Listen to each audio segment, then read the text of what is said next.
Thank you very much for everybody coming out. Essentially, I think we've got about 130 chairs, 140 chairs. I would guess we've got close to 200 people here. So thank you very much for everybody who made the effort to come out. We provide advanced life support service from Winterflood Hospital. We're based there, free of charge. Basically, if you call us, we come out. If you need us, we organise you an ambulance. If you got medical aid, all that, we can organise you a private ambulance or a state ambulance, depending on your financial medical aid status. But for us, our advanced life support is free. It's Pinelands sort of community service. I'm representing the Rondebosch community. He has invited me here just to give you a very brief outline as to what we've experienced since installing our cameras about 15 months ago.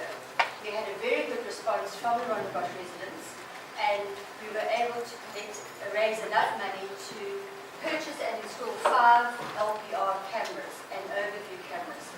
And these cameras we placed in very strategic points in Rondebosch, the entry and exit points, and this was done in consultation with the Rondebosch police. Now you may ask, what have the cameras done for Rondebosch? It's added another layer of security to Rondebosch. Criminals become far more sophisticated. They enter the area in luxury cars, they blend in, they don't come in on foot, and we realized that we had to actually look at more sophisticated equipment to address the problem. We're now in the process of installing another 1 LPR and 10 overview cameras.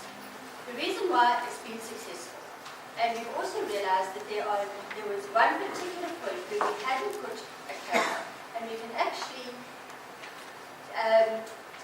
trace back that there were 2 to 3 incidences in Rondebosch where the suspects came through that area and entered and exited Rondebosch. We're also installing 10 overview cameras within the interior of Rondebosch, so that once the cars come in, we can then track where they're going.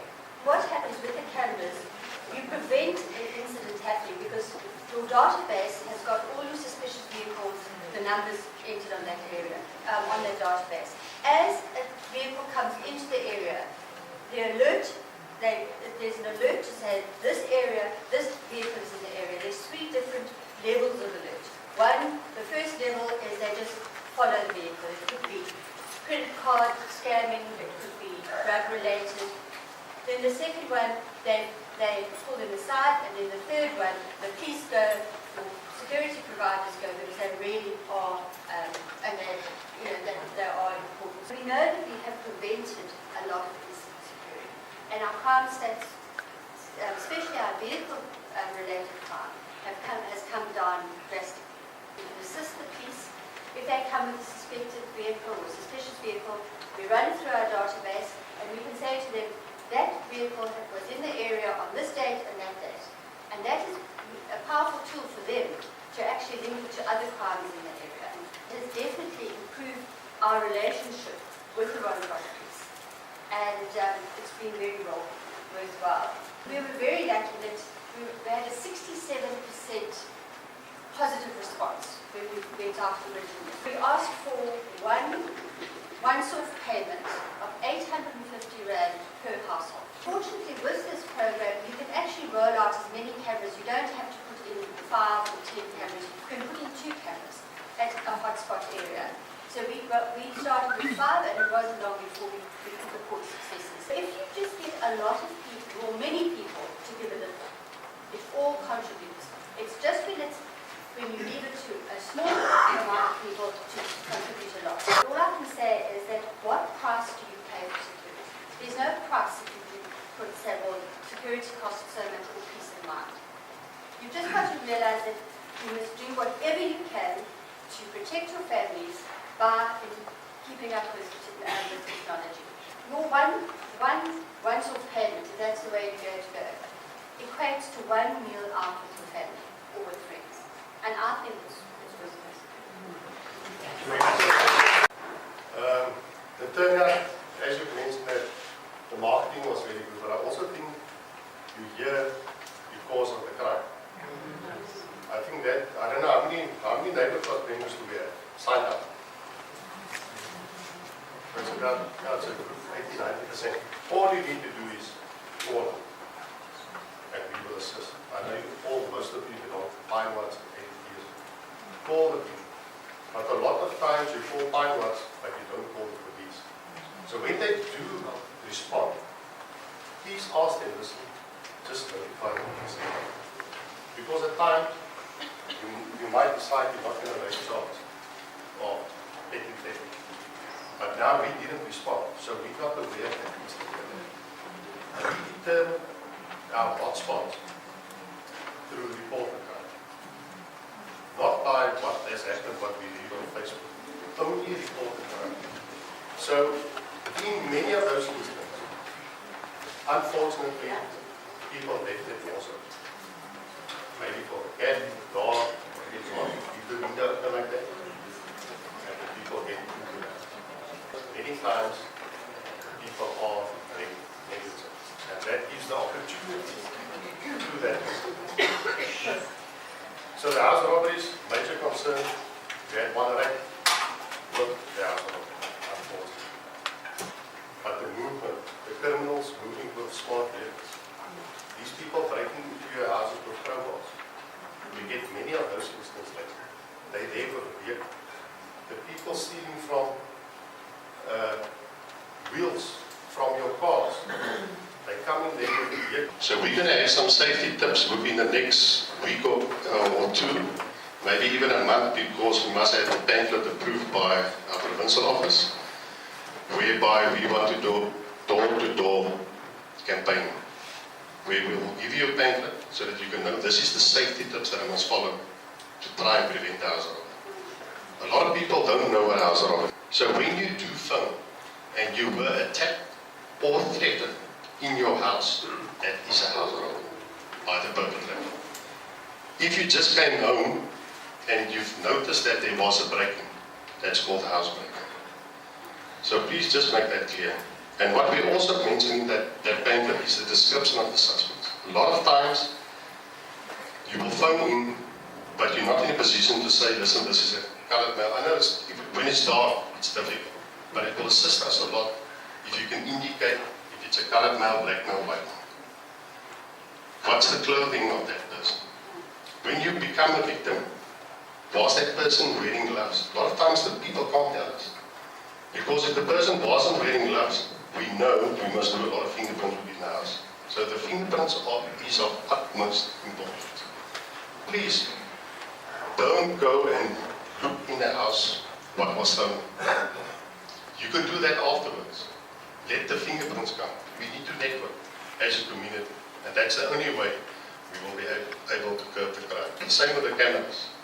You guys need to install the cameras. That's just another layer of security.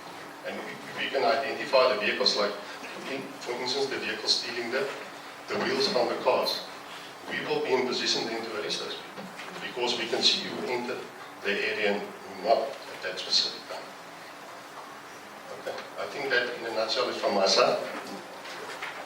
Thank you very much. We're going to move on to the financial statement. There were 50 copies printed and handed out. Just a quick synopsis.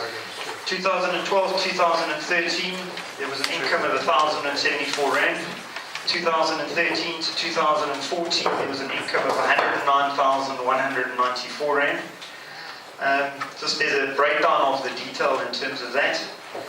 In terms of expenses, 2012 to 2013, there was 2,043 Rand. In terms of the expenses of 2014 was 78,000 Rand, with all the detailed breakdown from there.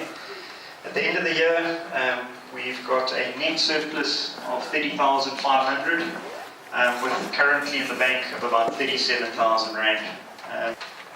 What percentage of the people in Pinelands are contributing to that at this stage? A year ago, we started with 88 members.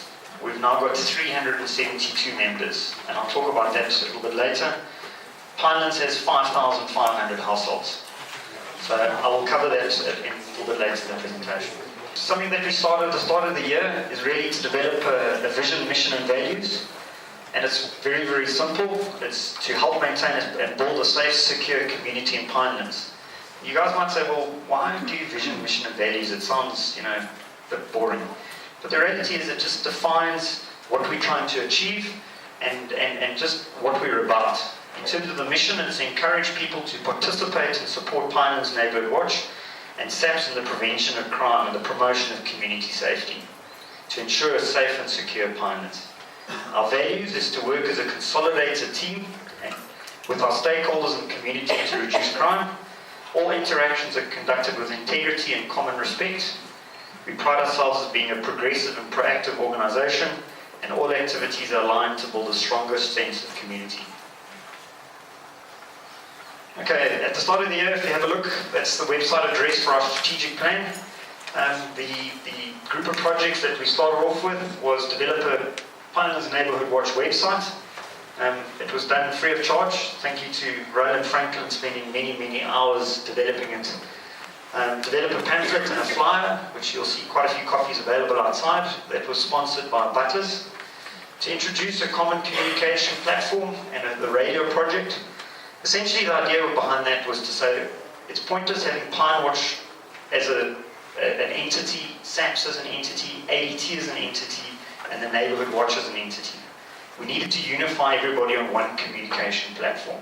So the strategy was to purchase a repeater. Thanks to Garden City Heights, we installed it at the top of Garden City Heights, and that gave us the opportunity to link ADT, Pinewatch, SAPS, all the Pinewatch Neighbourhood Watch patrollers on one radio network. And these are a couple of the radios. We've got about 40 odd radios that residents have already purchased. It gives you the opportunity to call multiple people within one radio call. It's a new project, and as we get more and more people on board, we will carry on rolling it out. And from our point of view, we think that rapid communication is the key mechanism to engage people and react to a crime quickly. The next project, key thing from a communication point of view is establish social media mechanisms. So as much as the Neighbourhood Watch is not the 531 Safety and Security Facebook page is not managed by the Neighbourhood Watch. We do use that 531 site quite a lot. We've set up a Twitter account. We've in terms of our strategy this year is to say we want to bring on 5 extra sector leaders to support Sally, because Sally does a heck of a lot of work, but as we expand our patroller base, we need more people to support Sally. And the idea behind that, with the new sector leaders, we want each sector leader to potentially set up a WhatsApp group. So therefore you've got 5 sector leaders with 5 WhatsApp groups, so you've got 250 active patrollers that suddenly can be brought into the mix on a quick, cheap, effective communication platform. In terms of our next steps is to develop sector leaders. Mentoring, the idea of the sector leaders is to mentor the new patrollers, is encourage new members to join up, develop a WhatsApp group per block. We want to maximize and build on our relationships with our existing stakeholders. Something which we're working on from a Neighbourhood Watch perspective is engaging Pinewatch in terms of the LPR cameras. Pinewatch has already established 1 LPR camera in Pinelands as a trial. As I said, we want to expand our Neighbourhood Watch membership from 376 members. Thankfully today we're 382, I did that yesterday, to 850 members. Expand the number of patrollers significantly. Ideally, if we were in a safe and secure neighbourhood, we wouldn't have to patrol. But realistically, we need to take charge of our community. We need to support the relationships that we've got and actually make sure that we put a stop to this crime. And the idea is that to expand the crime, or expand the patrols to 7 days a week, ideally 24 hours a day. The radio network, as well as the added patrollers, really does work. 2 nights ago, there was an incident. Suspected chap was looking over the walls. Linda picked him up, called on the radio. Within a response of a minute and a half, there were 5 patrollers, SAPS and ADT. Pinewatch, SAPS arrested or apprehended the gentleman. I can guarantee you, had that system been working, there would have been another crime occurring night before last. So the system does work with the support of the community. Assistance needed. We're really trying to say is get your neighbour to join. We're looking for a sponsor for teardrop banners. You know those teardrop banners. So if there's anybody in the audience that's willing to sponsor those, they're approximately 800 Rand each. I think a request is please pay your subs. It's 200 Rand a year if you're not patrolling. There's some of the new patrollers and some of the committee members that on average, I would say, do 6 to 8 hours a day. Not a week, not a month, 6 to 8 hours a day. I know some of the active patrollers do 4 to 6 hours a day, every day. In terms of election of office bearers for the next year, the Constitution requires that all office bearers or nominations for office bearers are submitted 10 days in advance. So to comply with the Constitution, we have the nominations received on time were the ones that are listed on the minutes. We had 1 or 2 nominations that came in quite late. However, I think I'd encourage the new committee to say, well, let's see how we can co-opt those individuals onto the committee going forward, because we need all the help we can get. The expanded committee will hopefully mentor and work with a lot of those relationships. So bear with us. If we're a bit slow on stuff, we're still learning. We will make mistakes. But it's as if we work as a community that we can actually stop this crime. The easiest way to join the association is it's electronic. So you go on to www.pinelandsnw.co.za. So it's Pinelands Neighbourhood Watch, pinelandsnw.co.za. It says join the Neighbourhood Watch. You click the button and you fill in the form. You push send at the bottom. We had an executive meeting of the Ratepayers Association. To get a SID going is not that difficult, except we need people to fill in a 4-page form mandated by the city. It takes half an hour. We gave up after 2 years in trying to get people to fill out the forms. We put it in the news, it didn't help. We gave it to patrollers, it didn't help. We tried to give it to Pine Watch, it didn't help. So there's a big apathy in terms of trying to get enough forms filled in. The city wants 300 before they will even look at our SID application. Let's get straight to the community policing stuff. We have been working on a strategy which has largely been a bottom-up innovation where community organizations have been coming to us with ideas and proposals, and we've formalized this into a strategy. We workshopped it with neighborhood watchers and CPFs who took the trouble to attend in the council chamber about 6-7 months ago. There was fairly good attendance. And from that, we've got a 5-point plan. You know, we like things in 5 points or so because it's as many fingers as we have. We've got a 5-point plan around the neighbourhood watches, which is, number 1, recruit and train neighbourhood watch members. Number 2, resource neighbourhood watches. Number 3, add hand radio networks to those neighbourhood watches. Number 4, recruit neighbourhood watch members into the law enforcement auxiliary program. Number 5, connect to this private CCTV installations and create interoperability with our system and work on the ANPR, Automated Number Plate Recognition Database. So back to number 1. This is stuff you're all familiar with. If you're neighbourhood watch members, you've had some degree of training either from DOCS or from the city, from the Provincial Department of Community Safety. We have started to integrate those two syllabuses so that whatever province is doing, we augment with our training shawl for Yun, and we've now added Tembani and Tlozini to a neighbourhood watch training that is very much focused on broken windows and crime prevention through environmental design. Secondly is the resourcing of the neighbourhood watches. A few years ago the city was told we had no role in this. Helen ignored it when she was mayor, so we started with a modest 40,000 Rand budget. This year I'm spending 1.1 million Rand on jackets, torches, bicycles and other equipment for neighbourhood watches. So we're keen to assist in equipping you. The one thing I think that we can very specifically help with is item number 3, and that's the hand radio networks. We supply services to sandparks, to other policing agencies, to provincial metro EMS, to other municipalities around us. So it's a big and fairly robust network. We've got repeaters all over the city, and you should be using this infrastructure. You should not be paying for your own repeaters, etc. So we're doing 2 things. A, we're targeting communities that cannot do for themselves, and B, we're targeting communities that have good infrastructure already. And we're targeting them in slightly different ways. One, digital radio that links you directly back to the Metro Police control room, so that you're not going through a call center, you've got a direct relationship.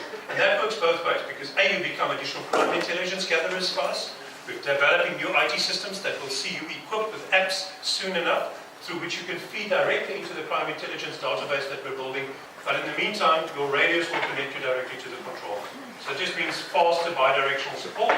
When we need to know something, we can ask, and when you need to know something, all our vehicles will now have the little digital units which might be removable so that the officer can take it in, take a record down, take a statement. We really are trying to be a lot more efficient. And I don't mean that facetiously, we really are very far behind the technology curve. When it comes to policing, no police force will roll out the front door of a police station anywhere in the world without computer-aided dispatch. In other words, a unit inside the vehicle that tracks the vehicle, your dispatcher is sitting in front of a large screen, he knows what all of these resources are, he knows what they're doing, how long they've taken to do it, all these things. No police force in South Africa has this. We will have it, touch wood, within the next 14 months. Into that will tie some of these other initiatives, the hand radio, the data you submit and upload, all of that goes into systems that help us analyze that information. I'm employing 3 crime analysts just to help us get smarter on these systems. This is something no other local authority has invested in, so we're quite proud of it. So, and innovation number 3 is the hand radios. Point number 4 is the recruitment into the law enforcement auxiliary service. My first batch is trained and is up and at it. They're kicking butt and taking names. Basically fully fledged law enforcement staff with the same uniform, slightly different shirts so that they're identifiable. All the powers of a law enforcement official, which is basically everything you need when you're doing community policing. The training we can compact into 3 weeks. It's difficult. Everybody thinks, well, that's a job anybody can do. It turns out not so after all. It is difficult. And the Criminal Procedures Act and all the other core stuff you have to know when you actually get tested on it, not all that easy. You cannot have a drug habit. We test you for drugs. We test fingerprints for criminal record. Anything from 18 years to death is acceptable, definitely not on the job. That I'm hoping to have about 800 of these reservists, underutilized reservists. We all know now, sadly, that in 2009, SAPS, or National Government, slashed our reservist figures quite comprehensively from 22,000 paid reservists down to 2,000, and from 5,900 unpaid volunteer reservists down to 2,700, and there's no intention to grow them. So I'm going to do from the city side what I can to bolster those numbers. We're doing the traffic reservists soon, which I think some of you will dearly enjoy, being able to control your traffic lights of your stop street, which is routinely ignored by people, especially those with very fancy cars, in my experience.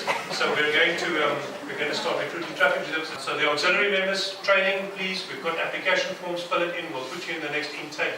And then you can start doing what you do with your neighbourhood watch, but in uniform. With your powers, with your firearm, once you do the competency, in a council vehicle. These are things. The firearm is optional. That's a judgment call you must make, whether your community needs it or not. We'll be going through all the competency course that we put our full-time staff for. So effectively, you'll be the same as our full-time staff members in every aspect, in every respect, except you won't get paid. And you see how the service is.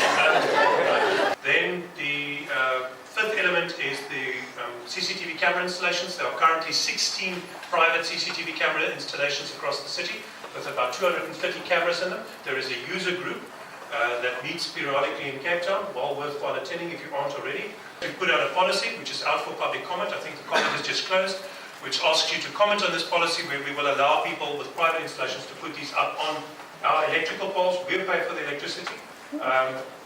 You pay for any work, obviously, and you take liability for any damage that happens to it. And we achieve interoperability. If our system is in the network, or a network is in the vicinity, we will connect to your system so that we have interoperability, and the city will host the centralized database. If you're on that user group, if you subscribe to this group, what we've agreed is that the city will host the centralized database so that it is less easy for private people to manipulate that, or for people to start selling that data, because there's a whole nasty load of privacy issues and lawsuits up the road there, depending on how that data is mined and inappropriately used. So we'll host a database that's out of commercial interest hands. We create a central little data island that you can connect to, so that we can share this data across the city. If you break into a house in Constantia, and tomorrow we find your vehicle in Helderberg or Durbanville or wherever, that vehicle is, that will send out an alert if that vehicle has been reported as suspicious by the local neighbourhood watch, or SAPS, or Metro Police, or otherwise. More and more of these networks are going to come up. It's going to get more and more convoluted. We also want the networks to start sharing frequencies so that you can start talking to each other across boundaries. It doesn't help if the neighbourhood watches are too entirely parochial. So I think that's a useful innovation. Will help there. And then with some of the poorer neighbourhood watches, we'll be helping them entirely. They're putting in nothing in the equation. But these are highly gang-affected neighbourhoods where we need to make the investment because it can't be sourced from community funds. That's it, Chairperson.